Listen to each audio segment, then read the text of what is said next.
រដ្ឋាភិបាលជប៉ុននិងបណ្ដាក្រុមហ៊ុនផលិតម៉ូតូធំៗបានសម្ដែងការព្រួយបារម្ភយ៉ាងខ្លាំងចំពោះផែនការរបស់វៀតណាមដែលនឹងហាមឃាត់ម៉ូតូប្រើសាំងមិនឲ្យចូលទៅកណ្ដាលរដ្ឋធានីហាណូយចាប់ពីពាក់កណ្ដាលឆ្នាំ2026តទៅដែលអាចបង្កវិបត្តិបាត់បង់ការងារនិងវាយប្រហារក្រុមហ៊ុន Honda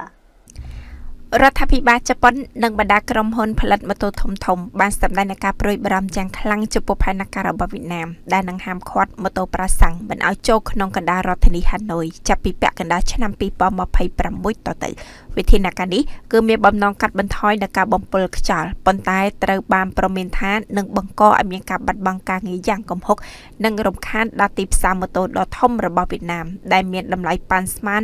4.6 លានដុល្លារហើយភាគច្រើនត្រូវបានគ្របដណ្ដប់ដោយក្រុមហ៊ុនជប៉ុន Honda យកតាមឯកសារដែលត្រូវបានពិនិត្យដោយទីភ្នាក់ងារសារព័ត៌មាន Reuters នៅថ្ងៃទី21ខែតុលាឆ្នាំ2025ស្ថានទូតជប៉ុនប្រចាំនៅទីក្រុងហាណូយបានផ្ញើលិខិតទៅកាន់អាជ្ញាធរវៀតណាមដោយប្រមានថាការហាមឃាត់ភ្លាមៗអាចនឹងប៉ះពាល់ដល់ការងារនៅក្នុងឧស្សាហកម្មជំនួយដូចជាអ្នកចែកចាយម៉ូតូ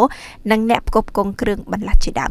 ស្ថានទូតបានស្នើឲ្យវៀតណាមពិចារណាលើផែនការយុទ្ធសាស្ត្រសមស្របសម្រាប់ការបំលាស់ប្ដូរទៅកាន់ការប្រើប្រាស់ថាមពលអគ្គិសនីដែលត្រូវមានរយៈពេលរៀបចំ